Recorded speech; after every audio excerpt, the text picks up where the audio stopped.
저희들이 그러니까 건축과 관련된 어떤 주제들을 계속 이제 지금도 촬영하고 있고 앞으로 계획을 하고 있는데, 이게 하다 보면 이게 건축에 관련된 이슈들이 점점 이렇게 줄어드는 게 아니라 이게 서로 굉장히 얽히고 설켜갖고 점점 더 많은 이슈를 다뤄야만 되겠다는 생각이 들어서 일단은 굉장히 안타까운 마음입니다. 어쨌든 저희가 생각이 미치는 대로 힘이 닿는 대로 계속 이야기를 이어나가 보긴 할 건데요. 그런 차원에서 오늘은 우리나라 건축 교육에 관련된 얘기를 안 할 수가 없을 것 같아서 오늘은 교육에 관한 얘기를 우선 나눠보려고 합니다. 네. 우선 오늘 그 교육에 관한 이야기를 해야 되는데, 이거는 어떻게 생각하면 좀 예민한 문제가 될 수도 있을 것 같아요. 무슨 얘기냐면, 이 교육에 대한 이야기를 하는데 우리가 교육 전문가가 아니잖아요. 그렇죠. 그러니까 어디까지나 그동안에 교육에 참여하면서 느꼈었던 우리 이제 경험을 바탕으로 네. 이야기를 해야 될 것이고, 그러다 보면 우리가 하는 이야기가 우리 교육계 전체가 그렇다는 이야기로 물론 아니죠. 오해되면 안 네, 되니까 그런 부분들은 일단 양해를 하고 들어줬으면 좋겠어요. 오늘 그래서 이제 그 교육을 갖고 이야기를 하는데 어떻게 이야기를 시작을 해야 될까라고 이제 생각을 해보니까, 그러니까 72년에 졸업을 하고 엄동문 선생한테 이제 그 건축을 이제 실무를 이제 배우기 시작을 해서 아마 그 강의라고 하는, 그러니까 그때 소위 말하는 시간 강사 네. 시작한 게 80년, 81년 그때일 거예요. 그러니까 거의 한 뭐 10년쯤 이제 실무를 하고 그 다음에 이제 학교에 가서 그 설계를 이제 가르치라라는 이제 그런 뜻으로 해서 그렇게 해서 시작이 된 게, 따지고 보면 뭐 그 이후에 이제 겸임 교수 제도가 생겨가지고 조금 더 이제 깊숙하게 들어갔고 학교의 그 교육 업무에 들어갔고, 그 다음에 그러다가 이제 전임 교수가 이제 됐었던 게 2003년, 그리고서 이제 정년까지 하고 지금 나왔는데, 또 이제 그 사이에 그 우리 건축 교육에 대한 이제 문제점 같은 것들이 나 혼자만 아니라 뭐 사상그룹을 했었던 여러 멤버들이라든지 주변에 이제 그 건축계인들을 이제 만나보면 도대체 우리가 써야 되는 소위 이렇게 사원들, 그러니까 밑에 이제 들어오겠다고 하는 친구들을 받아보면 그게 다 이제 대학에서 공급이 되는데 제대로 써먹을 수가 없다. 그래서 우리가 다시 다 재교육을 시켜서 쓴다. 라고 하는 이야기들이 다들, 그러니까 나만 이야기한 게 아니라 주변에 모두가 다 이제 그런 식으로들 이야기를 해서, 그렇다면 뭐가 문제일까? 그 개선하는 방법은 무엇일까를 찾다가 법에도 없는 사설학교를 서울건축학교 같은 것도 운영을 하기도 했었고, 근데 그런 과정에서 이제 그 느꼈던 이야기들을 아마 오늘 이야기를 해야 될 것 같은데, 그걸 하다 보면 그 꼬르비제가 아카데미즘을 그렇게 난리를 치면서 야단을 쳤듯이 우리도 결국은 아카데미에 있기는 뭐 한때 있기는 했었지만 어디까지 아웃사이더로서 보는 그 아카데미도 좀 비평 아닌 비판을 좀 해야지 될 것 같아. 그런 이야기가 조금 예민하게 반응할 수도 있는 이야기다 싶어서 그 부분은 좀 양해를 하고 들어줬으면 좋겠다라는 생각이 들어. 우선 박승정도 강의를 여러 군데서 했잖아. 뭐 엄청나게 많이 했죠. 뭐 한창 할 때는 일주일에 5학교에서 6 스튜디오를 했으니까요. 거의 뭐 본업을 팽개치다시피 많이 했죠. 그러니까 우리의 대학의 건축 교육이 그 문제가 될 수밖에 없었던, 앞에 이야기했었던 그런 문제가 될 수밖에 없었던 이유가 그 전문가를 양성하는 그 이제 전문 코스인데, 대학이라고 하면 그 전문 코스가 우리나라의 대학 제도, 그러니까 일반적인 그 교육 제도 중에서도 특히 이제 대학에 대한 그 제도가 좀 이상하게 왜곡되어져 있었던 것 같아요. 그건 뭐냐면 전임 교수, 그러니까 대학이라는 하나의 이제 그 성이 있고, 그 성에 그 비유해서 이야기하자면 이제 기사들이 들어가서 거기에 이제 훈련병들을 일반 사병들을 이제 가르친단 말이에요. 근데 그 기사의 역할을 해야 되는 교수들은 이상하게 우리나라는 한 번 들어가면 정년 때까지 완전히 신분보장이 돼요. 전문 용어로 철밥통이라고 그러죠. 철밥통이 돼버려. 그러니까 그 내가 전임이 됐을 때 가서 1년 이제 한 학기를 첫 학기를 하고 났더니 그 학교에 한 학기 동안 어떤 일을 했는지에 대한 이제 그 보고서 같은 것들을 의무적으로 내야 돼요. 근데 거기에 당연히 뭐 몇 과목을 시술을 했고 뭐 그런 것들 공식적인 것들을 또 채워야 되지만 거기에 논문을 그러니까 1년인가에 최소한도 한 편을 쓰도록 하는 강제 규정이 있더라고요. 또 그걸 보는 순간 뭐 당연하다라고 생각하면서도 이게 왜지? 학문을 하는 교수라면 당연히 논문을 쓰는 게 마땅한데 최소 한 편이라는 단서가 달려 있는 걸 보고 나서 어떤 생각이 들었냐면 안 쓰는 사람들이 있었구나. 그러니까 하도 교수들이 연구를 안 하니까 이런 걸 제도화시키지 않았을까라는 그런 생각이 들었어. 근데 사실 나중에 뭐 9년이라는 짧은 시간 동안 전임으로 있었지만 그때 느꼈던 게 그럴 수도 있었겠다라는 그런 생각이 들었었어요. 그래서 그렇게 된 이유가 이제 뭘까라고 생각을 해보면 이제 그런 이제 대학의 제도인데 그런데 일단 우리의 이제 건축 교육이라고 하는 거는 물론 건축 이론가를 키우는 교육도 있지만 건축의 이제 실무를 담당해서 이제 건축가가 되게 하는 이제 교육도 있을 텐데 그 교육을 하려면 당연히 학교에서 대학에서 설계에 대한 기본기는 가르쳐서 나와야지 되는데 우리나라의 또 그 교수는 나는 이제 박사가 아닌 상태에서 교수가 되기는 했지만 박사라는 그 소위 타이틀이 굉장히 중요해요. 근데 박사가 없으면 교수가 될 수 없다고 이야기할 정도로. 그래서 이제 박사는 어차피 이제 이론을 가르치는 과목이니까. 그러니까 음악이나 미술 쪽에서도 박사는 있어. 미학 박사라든지 뭐 화성학에 대한 박사라든지 있을 수 있지만 그거는 그런 창작을 뒷받침하는 이론이나 역사에 대한 그 소위 이제 그 이론에 대한 거고 뭐 피아노 박사 이런 거는 난 못 들은 것 같단 말이야. 성악 박사 그런 학교도 없는 것 같고.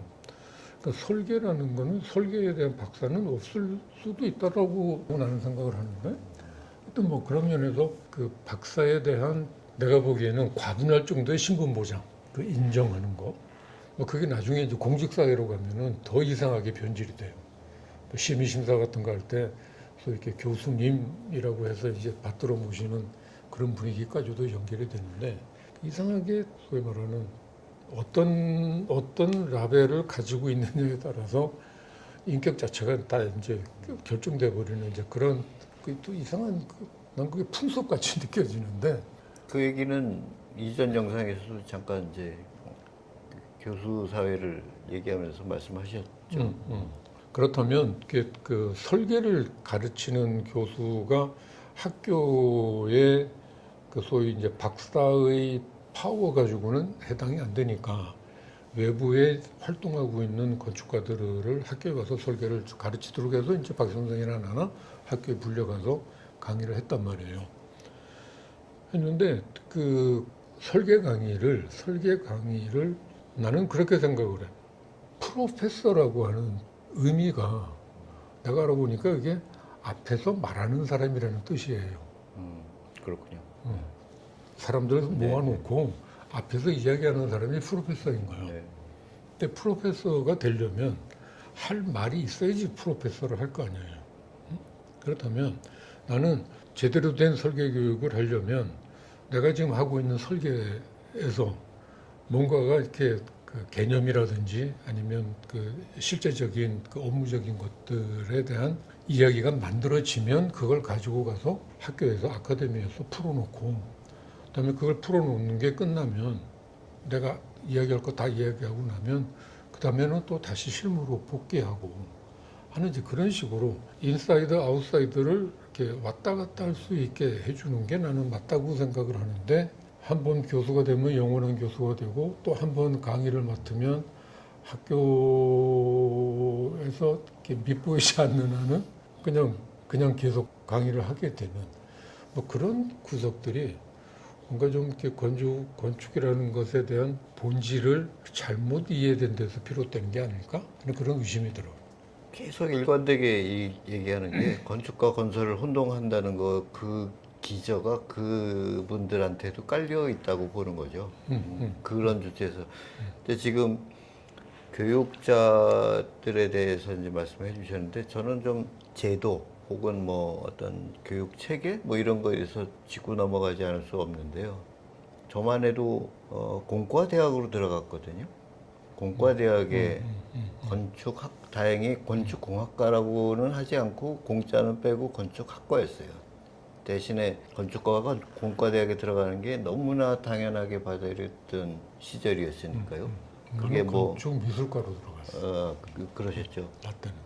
저는 제일 안타까운 게 뭐냐면, 저는 이제 그 건축이라는 어떤 분야를 놓고 보면 건축가를 양성하는 뭐 그것도 말씀하셨지만, 학문 자체를 놓고 보면 저는 표현을 하드웨어적인 교육, 소프트웨어적인 교육이라고 분류를 해서 얘기하는데, 그러니까 대부분 하드웨어적인 교육은 어떤 지식을 쌓고 그 지식에 습득하고 그걸 활용하고 하는 그런 것들이고, 소프트웨어는 지난번에 뭐 말씀하셨던 대로 어떤 지식을 생산할 수 있는 능력이거나, 그래서 이거를 그냥 받아들이는 것에서 끝나지 않고 이거를 자기 걸로 이렇게 소화를 해내서 이렇게 뭔가 새로운 거를 창발적으로 창조해내는 그런 능력을 키우는, 이런 게 동반이 돼야 되는데, 공과대학이라고 하면 대부분이 지식 기반 베이스거든요.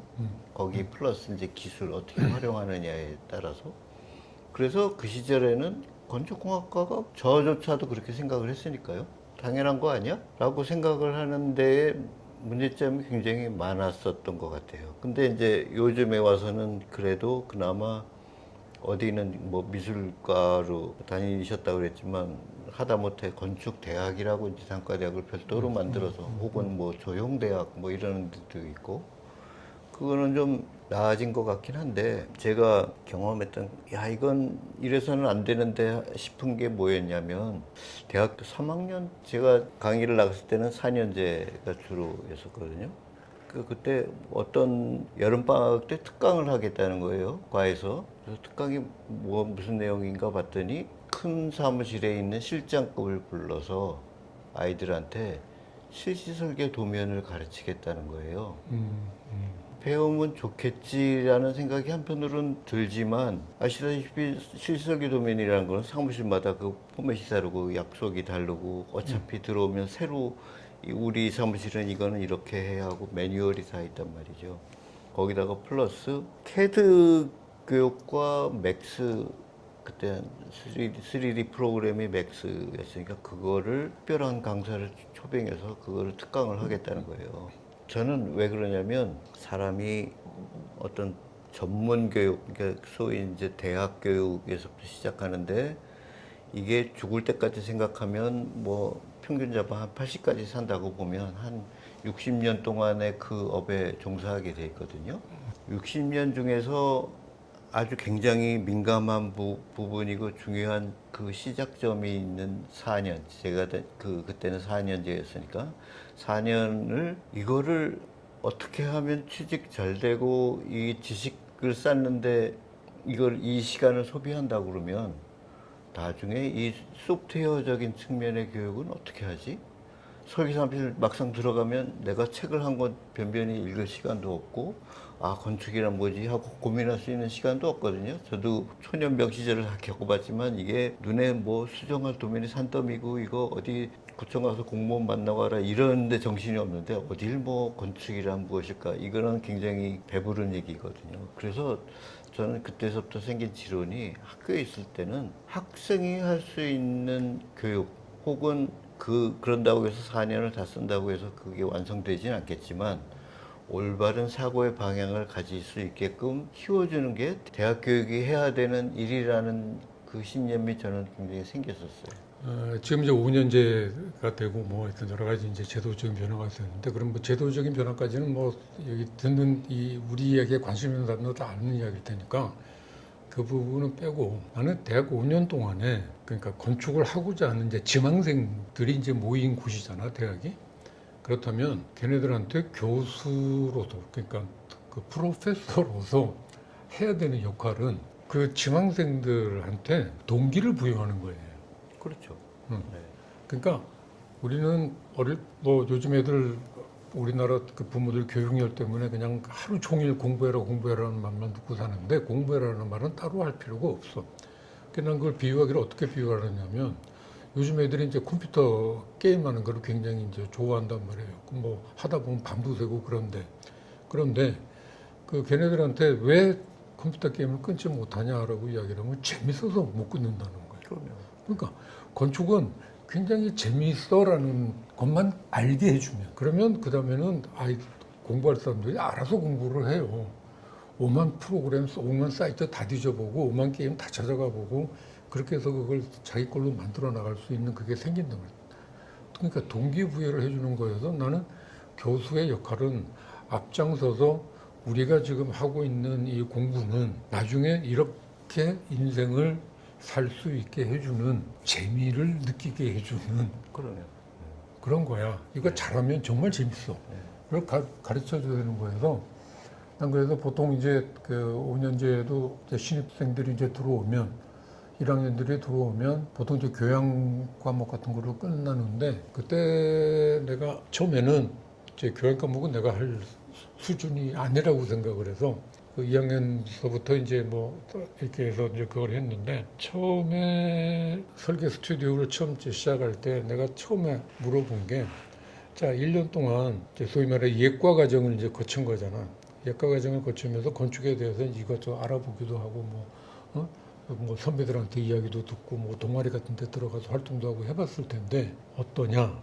이거 재미있을 것 같냐? 그러니까 한 10명 중에 손 들어보라고 그러면 한 서너 명밖에 손 안 들어. 나머지는 긴가민가한 상태. 이거 해야 되나 말아야 되나 하는 긴가민가한 상태라는 거예요. 그래서 내가 이게 재밌다고 생각하면 계속 이 수업에 들어오고 이게 재미없다라고 생각을 하든지 아니면 이건 내가 왜 선택을 했지? 내가 왜 여기 와 있지라는 생각이 들면 빨리 전과를 하든가 재수를 하든가 그래서 바꿔라 라고까지 이야기를 했었어. 그래서 그런 그 동기부여를 해줄 수 있는 그런 것들을 가지려면 그러니까 건축을 가르칠 수 있는 사람들의 나는 자격이 필요하다고 생각을 해요. 그러니까 박사가 아니라 그렇죠. 학위가 아니라 네. 그 건축을 어떻게 이렇게 읽어야 되고 어떻게 끌고 나가야지 되고 어떻게 그 만들어야 되는지에 대한 그렇게 해서 얻는 보람이 무엇인지에 대한 거를 설명해 줄 수 있는 학생들한테 전할 수 있는 그런 정도의 그걸 갖지 않고 그냥 나는 학위가 있으니까 아니면 나는 뭐 큰 사무실에서 큰 프로젝트를 하고 있으니까 그래서 나는 실력이 있으니까 아이들을 가르칠 수 있어라고 생각하는 게 나는 굉장히 큰 오해라고 생각을 해요.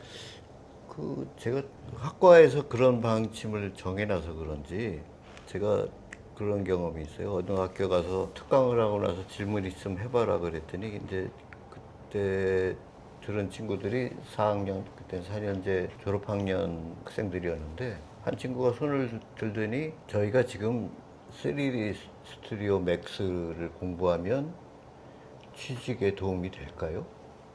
라고 물어요. 그래서 제가 뭐라고 대답했냐면 100% 취직된다. 하지만 너는 평생 3D 스튜디오 맥스를 할 거다. 왜냐하면 네가 제일 잘하니까. 회사라는 데는 효율성을 극대화해서 운영하는 데기 때문에 너한테 계속 그걸 맡길 거다. 너는 건축가로서 취직하길 원하느냐? 그 컴퓨터 오퍼레이터로 취직하길 원하느냐? 취직 자체가 목적이냐? 뭐 건축의 목적 그런 걸 반문했던 적이 있어요. 그래서 그게 학교가 저는 이 학교라는 데가 무슨 취직 전문 학교인가? 뭐 이런 생각이 들더라고요. 나도 똑같이 느낀 네. 게 그러니까 내가 또 9년 동안 이제 전임으로 있으면서 그 전까지는 시간 강사니까 네. 그냥 내 수업만 하고 빠지면 되었던 그렇죠. 건데 이제 계속해서 학교에서 이제 출근해서 퇴근을 해야 되는 거예요. 그러니까 간혹 가다가 이제 뭐 엘리베이터를 같이 타거나 복도를 걷거나 할 때 그 학생들이 나를 대하는 태도를 보면 그 공대 안에 건축과가 한 층을 쓰고 그 한 층에 있는 학생들은 대부분 다 건축 학생들인데 내 수업을 듣는 학생들은 나를 알겠지만 내 수업을 듣지 않는 다른 학년이거나 뭐 다른 애들은 나를 잘 모를 거잖아. 근데 이렇게 그 지나가다 보면 뭐 나이가 있으니까 뭐 교수인가 보다라고 생각은 하겠는데 딱 어떤 느낌이 들 때 내가 제일 이렇게 내가 여기 있을 때가 아닌데 있는 건가라는 생각이 드는 게 어쩌냐면 학생들한테서 내가 자기의 취업에 필요한 도구처럼 여기지 않을까라는 의심이 들 때, 그러니까 자기 스펙을 쌓기 위한 난 누구한테 수업 들었어라든가 아니면 유학을 가야 되는데 추천서가 필요해. 그러니까 추천서를 써줄 사람 그런 정도로 이렇게 학생들한테 대접받고 있다는 생각이 들면 정말 그때는 진짜 끔찍한 생각이 들었어요. 내가 이걸 해야 되나? 계속 해야 되나 하는 생각이 들 정도로. 그게 아마 전임 교수를 해보셨으니까 뭐 학생들이 취직을 많이 하고 그러면 취업률 뭐 이런 게 교수들한테 이렇게 실적으로 들어가나요? 혹시? 그럼 그럼 논문지도 뭐 몇 편 했느냐 하여튼 뭐 그런 것들이 다 이렇게 이렇게 업적으로 들어가서 나중에 나는 교수의 계급이 있는지도 몰랐어. 조교수, 부교수, 뭐 정교수 뭐 이런 그게 있다고 하는데 그러니까 이게 몇 년이 되고 몇 년의 시한이 되면 그 동안의 논문 편수 뭐 이런 업적 같은 것들을 가지고 그게 만족을 해야 그 다음 단계로 진급이 돼요. 그래서 난 처음에 내가 들어갈 때 그때가 55에 들어갔으니까 학교에서 어떤 대우를 해줘야 되느냐라는 걸 갖고 아마 꽤 그게 말이 많았었나 봐. 그랬더니 나를 이제 학교에 들어오라고 권유했었던 이제 그 학부의 이제 교수들이 아마 이 학교 그 총무처에 가면 조교수를 주려고 할 텐데 그거는 꼭 부교수를 달라고 우기시라고 주장을 하시라고. 그래서 그게 뭔데 그랬더니 그런 계급이 있다는 거. 우리는 그냥 다 교수라고 퉁치잖아. 근데 이게 교수에도 계급이 있길래 교수 계급이 있구나라는 생각에서 나는 그냥 뭐 나한테 어떤 계급이 오든 간에 나는 학생들하고 이야기만 할 수 있으면 돼. 그렇죠. 뭐 그걸로 난 충분하다 생각했는데 이제 그랬고 정말 이 한숨이 나왔던 경우에는 이제 그렇게 돼서 이제 임명장이라는 걸 준다고 총장이 오래요. 그래서 갔더니 이제 대통령이 장관한테 뭐 임명장 수여하듯이 그것도 뭐 이렇게 또 임명장을 주면서 옆에 와서 귓속말로 뭐라 그러냐면 박사가 아니신데 괜찮으시겠어요? 그러고. 그때 아마 그 총장은 경제학 박사였나 그럴 거예요. 그래서 내가 그랬어. 그때 우리 과에 한 20명 정도의 교수가 있었는데 나만 박사가 아니고 전부 다 박사인 거야. 그래서 저 박사 중에는요 저한테 강의 들은 제자도 있어요 라고 이야기하고서는 그냥 나와버렸었거든. 그러니까 그것도 건축을 공학으로 그게 공학으로 보니까 그런 거예요. 그런 게 기술이자 학문이자 뭐 하여튼 그런 걸로 보니까 어떤 공학적인 걸로만 생각을 하면 공학 박사들이 이렇게 많은데 무박사가 들어와가지고 되겠냐고. 그럼 뭐 총장은 당연한 걱정을 했겠지. 어떤 그런 것들이 이제 그거였는데